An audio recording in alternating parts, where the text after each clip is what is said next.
bakunzi ba Radio Black FM kanamutse cyane ndabakazi na Karim nabwiye ko tumaze kugera muri wa mwanya aho tubasha igishinga ntahe baba baraturungikanye ndetse tugakushaka kubashikiriza kigire beshi gihindura ubuzima ndetse nabeshi gifashije mwabona ubuzima. N'umusiri igishinga ntahe aza kuba ari igishinga ntahe ca Nasfat hama umuntu aza kuba rwajewe Trésor Mingo. Ndaramugije cyane nitwa Nasfati nagenda bashikiriza igishinga ntahe cy'ubuzima bwanje nabayemwo ndetse nugeza amakono kanya bitanyoroheye cyane kuba no bana nabwo. Nivuga yuko je mvuga mu muryango w'abana batandatu mugo muri abana bose batandatu nta numwe duhuje papa bose duhuje mama gusa. Nivuga yuko muri ico gihe cyose mama yavyara ku bagabo batandukanye ndetse ko yavyara kuri abagabo batandukanye kose nyina ko aca mugabo numwe bashobora kubana nawe ngo bamarane igihe. Rero jewe ndi umwana wa kane mu muryango wabo bana bose uko ari batandatu ndetse ndacafise imyaka mikenya gusa uko mbayeho birambabaza cyane. Jewe umugabo wa kane yabanye na papa yabanye na mama niwe yari papa nivuga yuko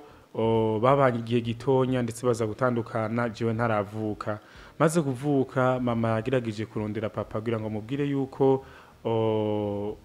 yibarutse cyangwa se yarose umwana ngo papa ntiyashoboye kuvyemera yuko jewe ndi uwiwe. Mandi majambo papa yaranyihakanye.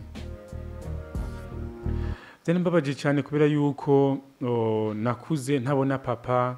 nkakura mbona ndi kumwe n'abatonya banje ndetse n'abakuru banje kwa yuko twese ko tungana turutarutanye imyaka mikenya. Mama yaguma tuvyara dukurikiranya twese tutaragira imyaka myinshi iri hejuru. Vuga ko muri ico gihe ubuzima bwose twe tubayemwo bwari bubi cyane kwa yuko mama yakomeza guhindura haba ndetse gukomeza guhindura n'abagabo baba bari kumwe. Muri ico gihe rero papa akimara kwanka yuko je ntari umwana wiwe nivuga ko mama ntari bunjane kuri bajya abagabo bandi babana bakuru banje ntibiri bukunde. Nivuga yuko ni kwirindira kugira ngo azorondere undi azoronkundi mugabo bashobora kuba bo bana ndetse arabe yuko ari bashobora kuba yodutunga. Mama yagerageza gukora ibishoboka byose kugira ngo tushobe kubaho kugeza naho twabaye bamwe muri bamwe bicara kwibarabara basaba amafaranga. Jene bakuru banje twaza turayerera mu mazu dusabije twofungura ndetse n'impunzu zo kwambara. Nuvuga yuko muri ico gihe cyose je bivaye naho imyaka yanje yagera numva yuko basi batonya banje bakuru banje bobo bafise n'amahoro cyangwa se batuje umutima kubera ko bari bafise abavyeyi babo nubwo ba papa babo batabafasha na nubu batabafasha mugo bari bafise abo bitwa ba papa mugo jewe ntawe nari mfise. Kubw'ivyo niho naca nigiye inama ndavuga ati ntabwo nobandaje kukomeza kuba akazi ko kuzandaza kuzunguruka mu mazu saba ivyo gufungura ahubwo reka nshobore kuja gusaba ahantu mu nzu imwe basaba ariho nza gukora nume nkora akazi ko mu nzu baze barampemba ku kwezi. Naragiye ndasaba akazi ko mu nzu abivaye n'ukuntu nari nsa n'ukuri byaragorana ku karonka mugabo hagera handi hantu kumugira neza. Nyamu mama arafasha araza aranyemera yuko noza gukora iwiwe ndetse aranyitaho bishoboka kugeza naho nanje nongera nkavamwo umuntu ndetse nkasa neza nk'abandi. Makano kandi ko ndababwira bino bintu novuga yuko ubuzima bwanje ntibwari bumeze neza cyane ku buryo bw'uko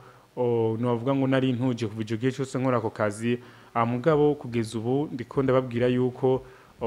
ndafise ivyiwanje nkora nubwo ariko nkibitangura mvuye mu kazi ko mu nzu mugabo ngiye gukora ivyiwanje ariko kandi naho nyene ndacafise ingorane ku mutima wanje yuko ntafise uwo no kwita papa nubwo basatobafasha cyangwa izatoba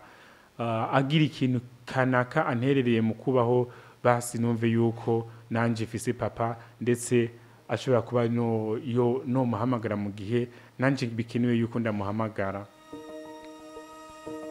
Navuga yuko ibintu byose ndiko ndakora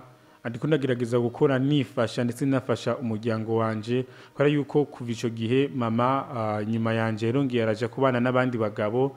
ndetse amaze kubana n'abagabo babiri inyuma yaho je navutse dutandukaniye navyo